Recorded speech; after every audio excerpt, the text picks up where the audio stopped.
कि सिर्फ एक ही मकसद था कि इंडियन जिस तर्ज की, क्योंकि उनकी 32 रन से ज्यादा की पार्टनरशिप नहीं हुई थी पिछले 3 टेस्ट मैचेस के अंदर, पर्थ, गाबा और एडिलेड के अंदर। तो बॉक्सिंग डे टेस्ट के पहले दिन उनकी 86 रन की पार्टनरशिप हुई, 83 रन की पार्टनरशिप हुई, 32 उससे पहले हुई थी। तो मकसद ही एक था कि अनसेटल करना है। तो आप वो बुमराह को जब उसने हिट किया या जो वो कर रहा था, तो उसने वो अपनी रवायती फील्ड हटा दी, जिससे उस्मान ख्वाजा फंसा हुआ वो निकल गया 50 की तरफ। ये चीजें करनी इसको पड़ती हैं। समअप कर दें, इसको समअप कर दिया एक बॉल ने कि आउट हुआ उस्मान ख्वाजा और टीम गई कॉन्स्टस की तरफ।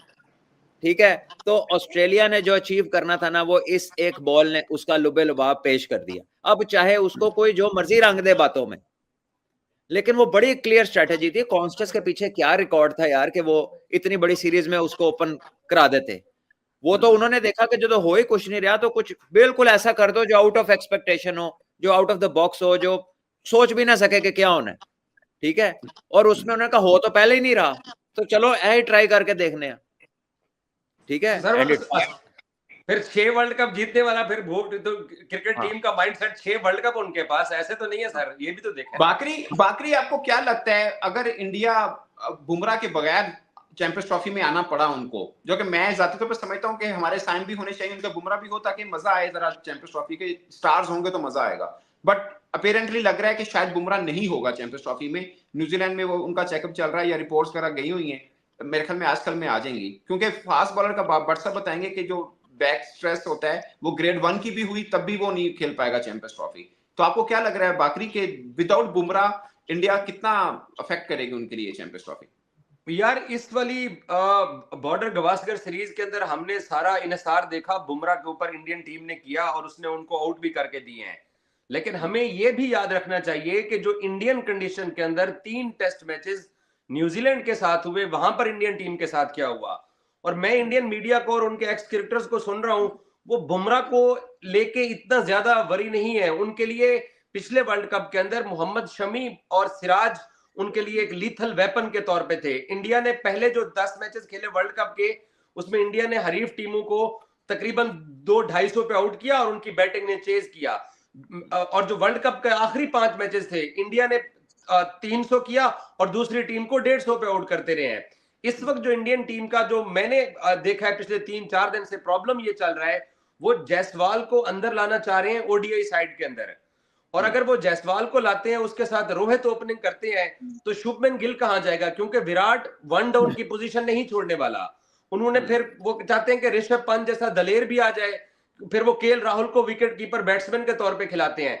तो इंडियन और दूसरा फिर नहीं, अगर ऋषभ पंत खेला तो ऋषभ पंत ही कीपर होगा, केएल राहुल फील्डर होगा, ये मैं आपको बता दूं, क्योंकि ऋषभ पंत लेकिन वो 13 रुकनी टीम बन जाएगी ना। 11 रुकनी टीम के अंदर दोनों में से कोई एक ही फिट आ सकता है। आप श्रेयस अय्यर को भी भूल रहे हो, आप श्रेयस अय्यर को, हाँ, श्रेयस अय्यर ने भी आना है।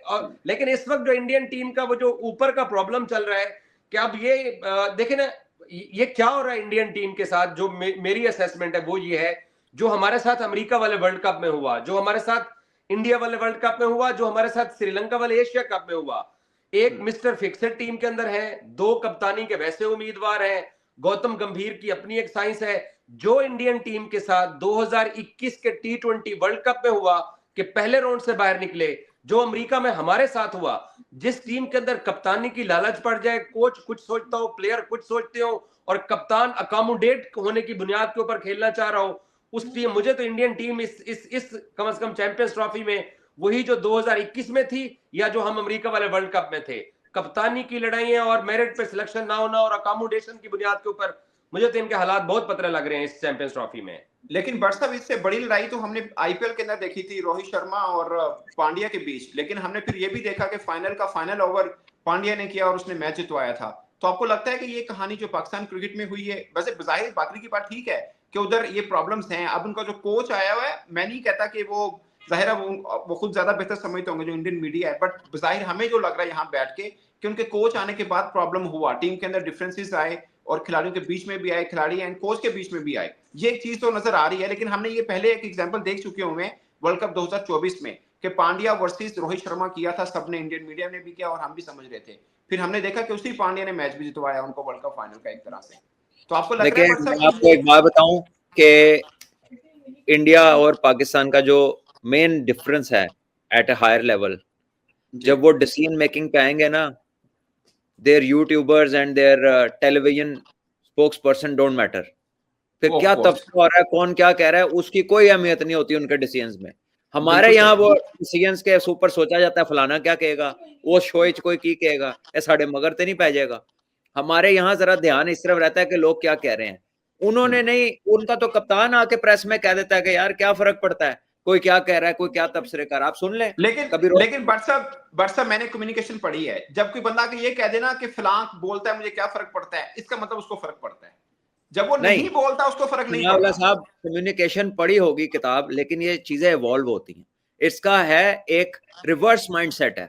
अब आपको ये लग रहा है कि मैं आके अगर प्रेस कॉन्फ्रेंस में कह रहा हूं कि मुझे फर्क नहीं पड़ता, ये भी तो हो सकता है कि मैं आपको खबर दे रहा हूं कि तुझे जो मर्जी कर दे रहो, मैं वही करूंगा जो मुझे ठीक लगता है। नहीं बस एक चीज देखिए, रोहित शर्मा उस वक्त आके उन्होंने इंटरव्यू क्यों दिया, ये बहुत बड़ा क्वेश्चन है। रोहित शर्मा ही क्यों आए? हालांकि वो मोस्ट डिमांडिंग बंदा था उस दिन रोहित शर्मा, और इंडियन जो टीम मैनेजमेंट है, बाकरी भी समझता है, मैं भी समझता हूँ, वो ऐसे बंदे को कभी कैमरे के सामने नहीं करते। मैं रोहित शर्मा के इस इंटरव्यू की बात नहीं कर रहा, आप पीछे चले जाएं। जब उसने अच्छा भी खेला है, जब उसने कोहली को डिफेंड किया, जब उससे किसी एक ने पूछा था कि या कोहली से पूछा था कि यार रोहित शर्मा रिप्लेस हो जाएगा, तो आगे से हंसने लगा कि भाई तुम क्या सवाल कर। आप बहुत सारी उनकी कॉन्फ्रेंसेस देखें, जब वो पीक परफॉर्मेंस भी दे रहे थे, they never used to respond के कितनी बात किस बारे में हो रही है। वो अपना आपकी बात बिल्कुल ठीक है, लेकिन इस वक्त अकोमोडेशन चल रही है, और जो स्टार स्पोर्ट्स का इंटरव्यू है वो सुबह के वक्त हिंदी ब्रॉडकास्टर्स के सामने इंडियन क्रिकेट टीम के मीडिया मैनेजर खुद गए और कहा कि रोहित बात करना चाहता है, क्योंकि कल रात से बहुत सारी बातें हो रही हैं। ये इंडिया मीडिया ने रिपोर्ट किया है कि रोहित ने खुद इजहार किया था, और रोहित ने वहां पर जुमला बोला कि तुम लैपटॉप या कलम या माइक लेके तुम मेरे बारे डिसाइड नहीं कर सकते हो।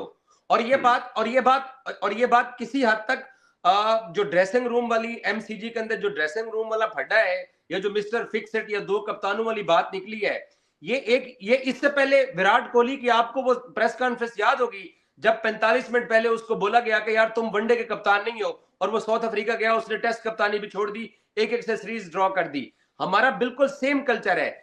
इस वक्त जो इंडियन टीम श्रीलंका के अंदर वनडे सीरीज के अंदर बगैर कोई वनडे मैच जीते 2-0 हारी, अपने घर में 3-0 हारी और 3-1 यहां पर हारी है, उसके पीछे वजह क्या है भाईजान? वो भी अकोमोडेशन के अंदर पड़ गए हैं कि लंगड़ा घोड़ा असी नाल लेके रेस ही दौड़ना है। लेकिन लेकिन लंगड़ा घोड़ा कैसे आप कह सकते हैं? उस बंदे ने अब T20 में सबसे ज्यादा रन किए रोहित शर्मा ने। एक नहीं है ना भाईजान, एक नहीं है। Virat Kohli world cup final का मैन ऑफ द मैच है। विराट कोहली को पूरा बीसीसीआई, विराट कोहली को तमाम लोग प्रोटेक्ट करते हैं। विराट कोहली के तो कैरियर पे बात ही नहीं हो रही है। मसला यह है कि विराट और रोहित के ऊपर इतनी तनकीद हो जाती है। उसके अंदर ऋषभ पंत के भी 150 है, वो भी गायब हो गया। द प्रिंस जो शुभमन गिल है वो भी तनकीद से बच जाता है। केएल राहुल भी तनकीद से बच जाता है। सारे तनकीद से बच जाते हैं क्योंकि बड़ों पे इतनी तनकीद हो जाती है। बट सर वैसे मैं ना एक लिहाज से सवाल की या तो तकरीर से सवाल ये था कि आपको लगता है कि सवाल मैं ये करूं कि जो आप कह रहे हैं ना कि वो जब फैसला करने पे आते हैं तो वो कर गुजरते हैं, नहीं, वो भी अकोमोडेशन में पड़े हुए हैं। ये फैसला जिनके आप नाम ले रहे हैं इन्होंने नहीं करना, ये फैसला इन्होंने करना है। बट साहब आपको लगता है जीत अगर कार कहेगा जाके रोहित शर्मा को कि आप नहीं हो हमारे प्लान में? भाई मेरी बात सुने, आपको पता है कि 2007 में जब इन्होंने वर्ल्ड कप जीता T20 का, जी आपको आइडिया है कौन कौन बाहर हुआ था? हाँ, लेकिन उसका चीफ सिलेक्टर कौन था? मतलब मैं भूला हुआ हूँ, बाकी तुझे जेहन में है? मैं आपको बताता हूँ, मैं बताता हूँ, मैं आपको जवाब देता हूँ। 2007 के T20 वर्ल्ड कप में उस वक्त T20 क्रिकेट इतनी सीरियस ही नहीं ली जाती थी। उस वक्त तेंदुलकर, सौरव गंगोली, सिर्फ एक हरभजन सिंह सीनियर लिया और एक सहवाग सीनियर लिया और तीसरा शायद युवराज सिंह था। बाकी आरपी सिंह को नया उठा लिया। जोगिंदर शर्मा बाद में पंजाब पुलिस के अंदर चला गया। तो बहुत सारे लोग थे जो बाद अगर वो सीरियस नहीं थी तो इतने बड़े बड़े प्लेयर्स जो कि सारे कप्तान बन चुके थे, उनके ऊपर जब धोनी कप्तान बना कैसे डिसीजन लिया गया? वो धोनी की डोमेस्टिक क्रिकेट के अंदर उसकी परफॉर्मेंस थी। धोनी की डोमेस्टिक क्रिकेट की बात नहीं है। सर 2007 में इंडिया टीम कोलैप्स की थी वर्ल्ड कप में, इसलिए डिसीजन लेना पड़ा। अभी इंडिया टीम जीती है वर्ल्ड कप, ये फर्क है दोनों चीजों में। 2007 वनडे वर्ल्ड कप में इंडिया टीम बुरी तरह कोलैप्स की, इसलिए सब चीजें चेंज की, कप्तान भी बदला, बड़े खिलाड़ी भी बदले थे। यहाँ पे 2024 में वर्ल्ड कप जीते हुए मैं ये फर्क कह रहा हूं कि जीते हुए टीम से जिसने कप्तान ने जितवाया और जिसने सबसे अच्छी इनिंग खेली 350 है T20 वर्ल्ड कप में रोहित शर्मा की, उसमें 90 स्कोर है उसके खिलाफ, ऑस्ट्रेलिया के खिलाफ 50 रन है उसके, इंग्लैंड के खिलाफ 150 है उसकी, आयरलैंड के खिलाफ।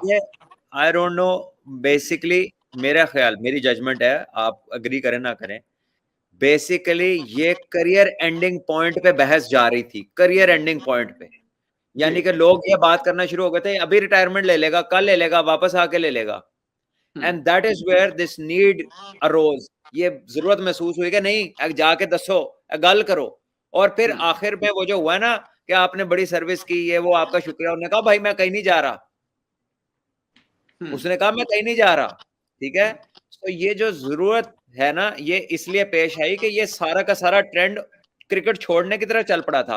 लेकिन अगर असल में देखा जाए बाकरी भाई, अगर असल में देखा जाए तो फेलियर तो सारे के कलेक्टिव फेलियर जो हो रहे हैं वो ज्यादातर तो वो टेस्ट क्रिकेट के हैं, ठीक है। और जहां अब उन्होंने जाना है, जिसके बारे में बात हो रही है, जो मेजर इवेंट है, वो तो 50 ओवर वाइड बॉल का है।